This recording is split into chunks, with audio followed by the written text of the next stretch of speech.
Okay, with that, without taking any more time, I'd like to now invite Pothole Raja, Dr. Pratap and Saurabh to present about how they are making the world pothole free. So, yes, I see Pratap and Thank you Saurabh so both on much. mic. Thank you so much, Apol. Thank you. Yeah, So, I'm take it just away, sharing guys. my presentation. Can you all see that? Is my presentation on? Uh, yes, All take it right. away. Thank you so much. Good evening, everyone. This is Pratap. I'm more known as Pothole Raja because of the work that we've been doing for the last 4.5 years. As the name says, we fix potholes and make sure the roads that we drive around are safer and commutable. I don't think I should explain the challenge and the impact of the bad potholes that we all have around. I'm sure not just in some cities in India, it's a global issue. As the data shows, the amount of deaths, the kind of fatalities, the accidents, the disabilities that bad roads create is tremendously high. One is the human life side, and of course the challenge is also when it comes to the kind of impact on your financial challenges, which is your assets, which is both your car, maybe your infrastructure that you have as a investment for repair and roads and things like that. And of course, other than I think COVID is again surely not if not managed will take over.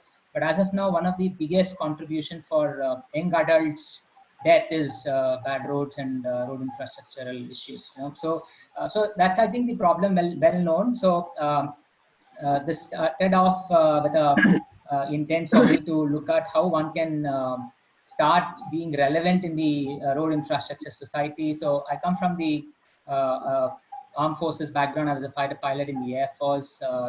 Spent some 11 years in the corporate. Had some good education across, and last 9 years been running multiple companies. But I realized that unless you look at holistically being relevant to the society in more sense, I think that's when it started off. And about now about 4 years plus been doing this.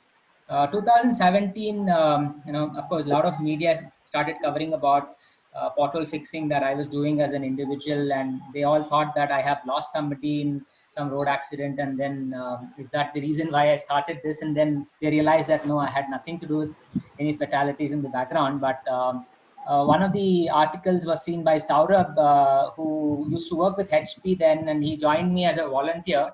And he started coming over whenever we were fixing potholes, and then he realized that this is much more fulfilling and a calling, and he left HP and joined me. Saurabh.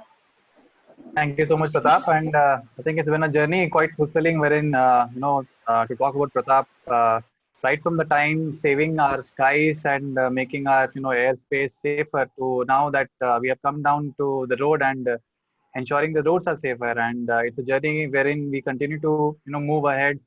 And our vision of fixing it within 2 to 3 days is something that we continuously move towards. And going forward, yeah, Pratap will take over to the the remaining of the session. Thanks, Saurabh.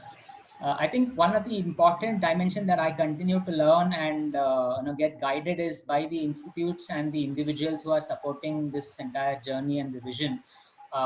We got amazing support from the social sides of Ashoka Changemakers, a lot of innovative technologies for road infra, technologies from the universities where they are doing. So Agni, which is from the Startup Innovation Center, of course, thanks to Brigade REAP for enabling us to accelerate in a larger space in this, both from the public road and private road. Last year, we also got recognized as the urban livability challenge project, or it's a a call for projects and innovations in the space of enabling recycle and waste management. And from the Ministry of Science and Technology, Tata Trust funded us for our research, where we use industrial plastic and waste management utilization for roads. So I think that's been a very fulfilling learning process, and it continues to grow on.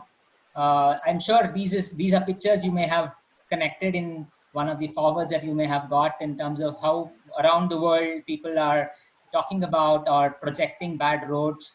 In Russia, people paint faces of politicians around potholes. You would see somebody showcasing a fishing place and a crocodile coming out. Last year, we had somebody in Bangalore creating moonwalk.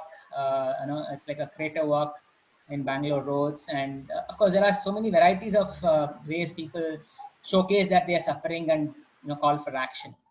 With the automobile sector, they also have done varieties of innovations in the space of suspension management, tire technologies to adapt to bad roads. I do deal with a lot of these companies, and they continue to say that it's a big challenge and an investment that we need to take care, and hence they are looking at they've been working with us in enabling road safety as an important dimension. Now, one question that you all have, I'm sure, as part of your infrastructure, you wouldn't have a small work being done by a contractor. I mean, one contractor who is into typically a road infra management wouldn't want to come and fix 1 or 2 potholes. Even if you call them 10 potholes, they wouldn't come. Why? Because it's too small in order for somebody to come and fix it. The current traditional method, which is using hot mix, large infrastructure machines, you need a paver, a roller, a lot of traffic management, and so many issues around the the current infrastructural issues of road creation or fixing patches. Another challenge is most of the contracts, both in private road and public road, is a tender model where you call for multiple contractors to propose, and whatever the process and the approval process, then you get a, so that entire process of tendering and approval takes its own time, and by then one would have become 100 potholes, and number of deaths would have just increased in some of the number of accidents. So yeah, so what do we do? Specifically, 2 things that we are doing across India. We repair and maintain roads in a very unique model, where we can do a work order model. We have had properties where they have called us, we have just 5 potholes, but severe, can you come and help us? We've gone and fixed that. We of course take over the road infrastructure for an annual maintenance across the year, irrespective of the number of kilometers or square meters that they have. We take over for any kind of a preventive maintenance, ensuring that your roads are smoother. We use something called a cold asphalt technology, which means that a traditional typical hot mix, which is used for road construction, has a 4-hour shelf life. That means it is heated and it needs to be laid at a 120 to 170 degree temperature. And if it's not done, it's a waste rock. In our case, cold asphalt, you can store it in a bag. You can store it in 25 kg bag for a year, and you can reuse it. I mean, use it anywhere, and you don't need much of machines or infrastructure for it to be laid. Very important dimension that I focused on is towards mapping every single data point of what we have fixed. So it's a mobile app for tracking every single spot. So all the reds that are reported are potholes or bad road patches, which are reported within the facility or in public road. All the green ones are fixed. You click on any of them, real time, you can know what was the pre and post scenario of the entire road infrastructure maintenance in that space. Coming to the latest work that we've been exploring and working towards is, can we create a road itself where we do not have potholes, and can that be done in the most sustainable, eco-friendly manner? And that's where we are in the usage of multiple varieties of plastic waste, industrial waste, where we have created roads using grid mats. I call this grid mat technology. It's a 1 square meter plastic molded based mats infrastructure where you can actually create a road on your own. It's like I'm just holding it in my hand, as you guys see. So it's a a plastic based infrastructure creation where you just do an interlocking system. This is a hollow structure. That means you can fill this with gravels, you can fill this with asphalt, you can fill this with concrete road, whatever you want. You can do landscaping on this. You can actually have an STP below this. So all those are things that you can definitely create and make a road accessible roads, and has about 10 years minimum life warranty. One important challenge in road infra, especially in seashore areas and rainy season, monsoon season, is that roads gets really bad. One of the biggest enemy for asphalt road is water, right? So and that's where our technology again comes, where we can fix potholes even in rainy season. And even though there is water on the road, we can just put our material on it, and that gets fixed. And we have a 3-year, what we have done last 3 years, we've not had a challenge on our potholes. As I talked about, our intent is to have a larger workforce of underprivileged and transgender community to get this as an important alternate profession to enable road safety. So, and as more especially in this COVID scenario where we are working with a lot of migrants, we're looking at getting them to be trained on all the road infrastructure, semi-skilled and unskilled labor force, so that they are available and we can use them for any kind of road works. What do we typically work with a builder or a developer? We've done a lot of varieties of projects with them.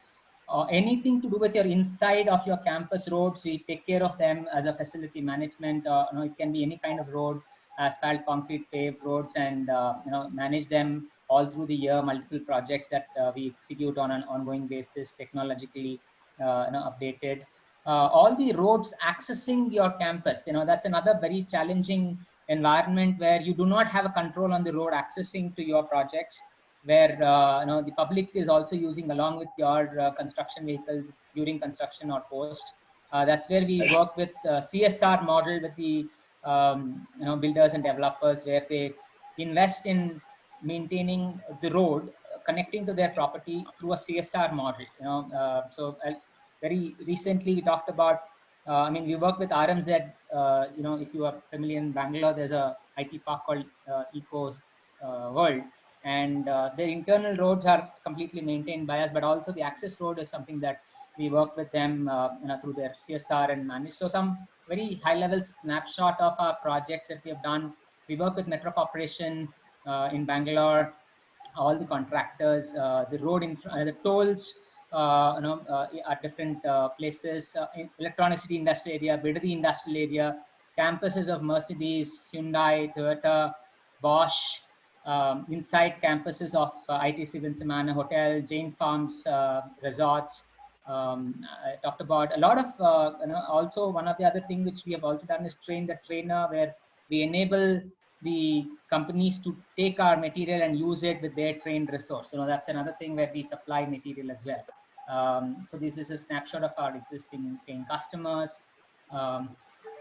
We also have a lot of existing CSR-based projects where we do a lot of public roads with the employee engagement and citizen participation. So we fundraise through the CSR model and get that road fixed. Just a very quick snapshot of our projects is a picture. This is in Pern's Habitat inside a residential complex. This is RMZ Eco World. It's a tech park inside. This is Mercedes-Benz CSR work that we did with also including children, educating about how they can be contributing and be safer on the roads, including road safety education. I think it's a self-explanatory. We are looking at, can we reduce our carbon footprint? Can we reduce our repair cost of road, and of course our asset of car? We are running into the, so if you can just wrap it up. Last slide, So this is our research work. This is where we're getting a lot of innovative work that we're doing. Example, we're working with companies where they generate a lot of granite and marble slurry waste, and this is something which is created out of the products which are based on waste. So it can be interlocking tiles, curbstones. Solar road is another project that we're working on. So broadly, this is the journey that we have had, and I'll be more than happy to address any questions. So I think, we are very quickly, one question: does it satisfy the RRL norms or the MOS spec? Yes, if you can take a very quick, it does. Okay, that's also the question on the chat. Maybe if you want to add a little more details. I think I don't see any other questions. So let's jump to the last presentation that we have for the. Thanks, Pratap. Thanks, Saurabh. Do stay on. Thank you so much. And I think now I'd like to invite Sriram. We are just on time. So Sriram, he's going to talk about Smarter Dharma, an integrated platform for sustainability. Sriram, take it away. Thanks, Apul. Hi, everybody.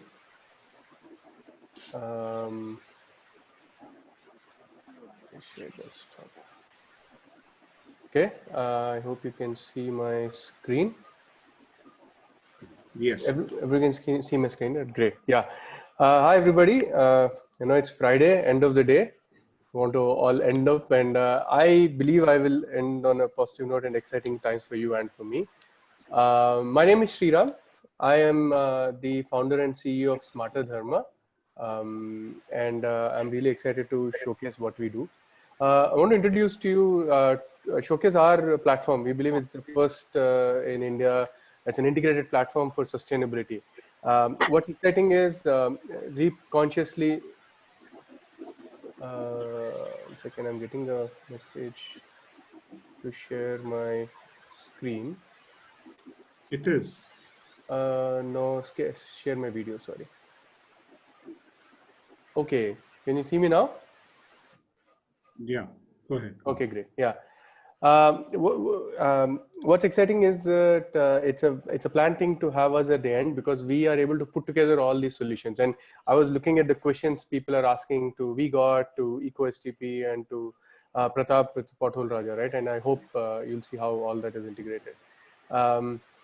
Let's dive into the problem. I'll quickly talk about the problem, right? And these are numbers from Bangalore, but very, very indicative of the rest of the world, where we are seeing a steady rise in energy costs. We're seeing a steady rise in water costs and waste costs. Look at energy, for example. In the past 10 years, Bangalore has seen a rapid increase in its mean temperature. And with every degree, we are seeing a 4% increase in HVAC costs. Same with water. I mean, borewells are where North Bangalore, where we were working with a project recently, where 10 years ago they were at 100 feet. Today they're at 1450 feet, and still sometimes they don't get water. And all developers, all residents across the country are depending increasingly on tanker water. Coming to waste, Bangalore waste is a small issue in the sense of thinking of it at the country level, right? 2018, we ended with 530 million tons of construction and demolition waste. And if we go by the rate at which the government of India is looking at building houses, which is by end of 2030 to have 25 million houses, the real estate sector is going to generate anywhere close to 1.5 billion tons of waste per year. That's incredible. That's like buying a land as the size of Sikkim, right? To just keep dumping waste. That's okay. And all this at a very basic level, when we look at putting it all together, without even getting details of the design potential we have, we see at least 10,000 crores loss just based on Karnataka. And if we look at the whole country, this number skyrockets. And so given this, right? But you're all here because you're already progressive. You're all looking at what can you do, right? And we've been working for the past 7 years. What we understood is this knowledge is there. You do understand the resource challenges. You do understand climate change as an issue. But what you're stuck on is how to make decisions around it. Just right now, what you saw is an EcoSTP, you saw a VGOT. They're talking about solutions to treat water, bring efficiency. There are others also in that, right? Of course, these are my cohorts. They're my friends. They have the best solution around. But there are in the market such people. Now you need to find out how do you come to a conclusion around what is the right solution, what is the right vendor, what kind of investment makes sense, and what is the value of the investment, long-term benefit for you as a builder, for the tenant, resident, and of course regulation compliance, right? You constantly, even the questions you're seeing, people are asking about, does it meet MOEF, does it meet Pollution Control Board standard? You need to make a bunch of decisions, putting all this together. And like I said, we've been working on millions of square feet, lots of developers. We understood that's your problem. You need to make a decision. That's where we come. And we wouldn't have done this. We're not just a young startup with a bunch of guys coming with a great idea. I have worked for 12 years in tech industry in India and in the US. I worked in California for 10 years. I came back to India with the idea of working in climate change. For our approach in how we are solving this problem in real estate sector, Ashoka, I was elected as Ashoka Fellow by President of India. And our work in climate change and the real estate sector and the technology platform we're building helped Autodesk select me as a social fellow. Karthik here, who's he's heading a marketing and branding work. We work with builders. Currently, he's been working with a bunch of builders in Bangalore, creating marketing content for them to publish and showcase how sustainability is helping them become better builders. Jaya heads our design work. She's a TERI graduate. She showcases how sustainability can be part of design. If he takes over from Karthik and Jaya and he's able to put together, and the platform I'm showing you today is what he's been building. And you know, we wouldn't have done this without stellar advisory board we have, right from scientists and green consultants. Quickly about the platform, like I said, what we do is we take your design artifacts from AutoCAD files, Revit files, and you know, manually enter data like area of the plot, you know, the kind of apartments and anything else on your charts. We then identify the local resource challenges, regulatory requirements, like what is a pollution control board requirement, Hyderabad has a different requirement, Bangalore has a different requirement, Calcutta has a different requirement. We're taking all that in. That's where our real core algorithm, our engine comes in, our decision-making engine. Now this has been built over years, takes all this data, is able to marry with occupancy analytics, which we've built over time, building simulation information. And then we have this core material database, which is you know, constantly evolving.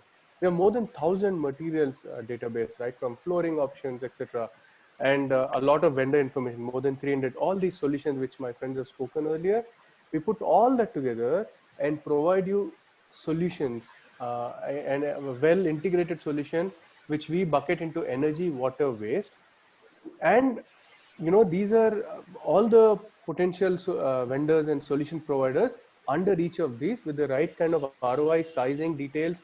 Somebody was asking Tarun earlier about EcoSTP, right? Our platform is able to tell you why EcoSTP makes sense for you, what size will it be, and what kind of ROI do you have.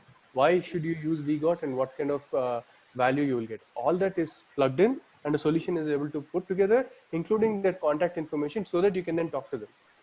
That's what our platform does. And how does it work? At the very beginning, what we do, we figured that if you want to do this, the very first thing you would need to do is to be able to set goals.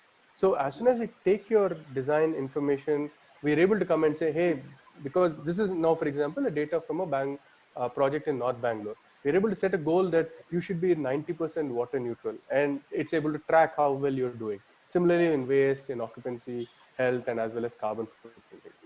We also are able to track constantly your impact, right? Financial impact in terms of capital investment, CapEx, your OpEx savings for your resident, as well as your resource impact in terms of water, waste, energy, as well as carbon footprint. And we are able to also put it in basic data like saving how many tankers per year, how many trucks of waste per year, etc. Quickly to a couple of case studies. This is a project I was talking to earlier in Bangalore, about 723 apartments, 1 BHK, 2 BHK, and 3 BHK. Now the goal we set was 90% water neutral, because this where this project is, it is a water parched area, 1450 feet, and they're still not getting water, unlike Calcutta where 10 feet you get water, right? And we worked with them, and they took some of the requirements the platform gave, and they already saw a crore savings, which was coming to about 1180 rupees per month savings per apartment, right? And that's coming to about 25% savings, which was a huge selling point. And this customer, this is the kind of marketing content we created for and our team, Karthik, works with them, where we created a concept of carbon heating homes and the sponge effect, where every drop of water is being captured. This was recently advertised all around the country, and IGBC reached out to us saying, hey, are you trademarking carbon healing, and can we do something about it, right? This is the kind of detailing calculations our approach gives, where we could showcase 81% of water savings at every point, and how the solution works end to end. Another project, quickly on a commercial project. This is very exciting for us. This is a 637,000 square feet project right in the middle of Bangalore, where they were asking us to give a high performance building. Why I always showcase this project is because before a brick was laid, we showed them 3.1 crore savings in various changes in their design, right from the facade to services like water and waste, etc. And this amounted about 11 crores of savings over years in their OpEx, because it's a commercial. They were so excited about it. And the carbon impact is huge. It is amounting to nearly 63,500 tree savings over 10 years. And you know, it's a continuous thing. And so this is another project we are super excited about. We also took a liberty to showcase a typical project about 550 square feet, given the size of growth in affordable housing, right? If you do a project community of 1,000 apartments of that size, we can guarantee at a very basic level, you know, something like 4% savings in CapEx, easily 25% saving in OpEx, and with the marketing and branding content we are able to generate from a platform, we can see a good increase in top line. While we are not able to measure it as yet, our builders are so happy with it that they are giving us repeat business. They're asking us to do more projects where we can help them on the marketing and branding content as well. And the savings of about 4.85 crores. Now, before I wrap up, these are the kind of customers we've worked with over years. Like I said, all of us have been working in climate change for years.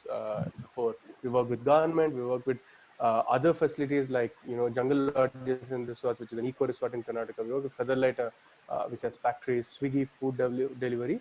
And then we figured that during all this, that real estate is where we can have a huge impact because we can work as early as possible and have as much impact as possible. And so we work with the who's who in this area, Brigade, Rohan, Assets, Mittal Builders. And over all this time, in the last 4-5 years, we've had this kind of an impact, coming to more than close to 10 million square feet now, and more than 31,000 tons of carbon footprint impacted. And for the next 5 years, we want to look at 10 million square feet. And we believe we can work with progressive builders such as you in East India. We've initially started working with somebody in Calcutta, but then we realized they're so far ahead into their design that we couldn't add enough value. But we're looking forward to enter there. And all my friends who were on the call earlier, their solutions can come on our platform, and we're here to make an impact on you. With that, I'll thank you for your time, and I'm open for questions. Thanks, Sriram. So I think there are a couple of questions that have already come in. One was, I think Saurabh, I request you to connect with him after the call maybe, Okay. wants to understand, how the savings were done. So he had asked for case studies, which you shared, but I think a little more details on that would really help. Okay. So I think do that. There's a question about tentative consulting charge for a project in Calcutta. So Okay. again, something that you could probably take offline. Mhm. I mean, I think it might be worthwhile to share that, consulting is one aspect, but I think the fact is that Sriram and team have built an integrated platform, and the platform would be able to provision projects, and you would be able to control what goals you want to set, what have been achieved, and what are the overall benefits you are seeing. Consulting is just one aspect, but I think the push for the platform is where I think Sriram is looking to make that big difference. Yes. Sriram, care to add more? Yeah, thank you. And that summarizes pretty well. And I also wanted to say that I see the questions coming up, right? Sizing, ROI, all that to come together. That's why that's precisely why we built a platform. We're happy to get into the consulting, but that primarily the platform will address most of the questions, and we'll be happy to talk. And yeah, I'll be happy to share the case studies as well. Okay. Excellent. I think I don't see any more questions coming in, but I think that's good. I think we are in time. So I'll take I think if there are more questions, Rachit is asking, is it a SaaS model, Sriram? Yes, It is, right. It is right. Yes, very much. I mean, the idea, I think, one of the things that is common for a lot of startups that are presented today is that, we understand that CapEx is not something that the real estate fraternity would be looking at from a business model point of view. Essentially initial investment. So the idea is how most of these startups are disrupting not only from the product and technology point of view, but also on the business model point of view, also in the way for one to make it very affordable for anyone to try a solution out, for them to try out what is the real return on investment, and then take it from there. So I think some very excellent questions. Sriram, if I may request you to stop sharing, I'll very quickly share a few more startups that we have. Given the kind of questions we were getting, I thought it was worthwhile for me to just bring this out. So I'll take maybe about 30 seconds to present this. I don't know if you guys can see what I'm presenting. Is my screen, can somebody confirm if my screen is visible? Yes. Yeah. Visible. Okay, so I think, you had 4 other startups talking about sustainability present today, present to the group today here. Much like this at REAP, we have got about 30 plus startups that we have in our portfolio. And the way we look at startups is, at the end of the day, they should either help you increase revenue or they should help you reduce cost. I mean, that's about it, right? So you've got digital sales and marketing, virtual reality walkthrough, CRM and lead management, co-living, property management, sustainable design. Now, some of these are, of course, REAP startups, but we are not just biased towards them. The idea is, how can technology help you realistically increase revenue or reduce cost? We saw some of these startups today, for example, on the wastewater treatment, on the water management. We've got startups, how do you make your BIM models? How do you simplify your design? How do you do, a bunch of these? Now, this is in the residential space. Very similarly, for those of you who are into the commercial spaces, what else can be done? How can startups help you there? So again, we've got a portfolio of startups, and if you believe, this, if you found the solution that the startups that presented today, then we can, in collaboration with Rachit and the team at Credai East and the youth wing, can bring you another set of startups for a different webinar with a different theme. So I think your feedback would definitely be very, very helpful for us to know. So yeah, I just want to take that opportunity to share. Rachit, Sanjukta, if you Yeah, thanks, Apul. I think fantastic session, and I must appreciate all the speakers who came in today with all their brilliant ideas about sustainability in construction and the line we're in. And we got EcoSTP, Smarter Dharma, Pothole Raja. I think all four of them were very nice and unique in their own way. I hope I think most of us can benefit out of this, and we can connect with them one to one. Finally, thanks to Apul and Brigade Reap team. I think they've been very helpful for organizing this together. And we are looking forward to organizing a couple of more sessions with them with different themes. One, we're probably thinking of something to do with post handover, and one we're thinking of something to do with marketing and enhancing sales. So we will come back with that shortly. Yes, I think that's about it. Apul, thank you so much. Thanks to John also. I don't know if he's here, but he's very much. He's also joined there. He's also there. Hey, Rachit, I'm here. Thank you so much. And thanks again, John. I think it was a great session. Everybody loved it, and we're looking forward to doing a couple of more sessions soon. Happy to help all of you save money and earn more in these tough times. Yeah. Also, Apul, can you just share the contact details of all the 4 startups on the chat box so that if anybody Yes. wants to get in touch, they can. Yeah, I'll do so right away. I think I have that. I was just about to do that. So we'll do so. Thank you again, Rachit, Arihant, Rahul, the team, the entire team, of Credai East and Youth Wing for setting this up. And thank you everyone for your time. I know it's Friday, so it's tough, but thank you for staying back and listening to all the great startups that we're presenting today. Thank you so much. Thank you so much. And I've just shared that on the Yes, chat thanks, box. Apul. Yeah. Thanks for that. Thanks again. Thank you. Okay. Thanks, everyone. Bye.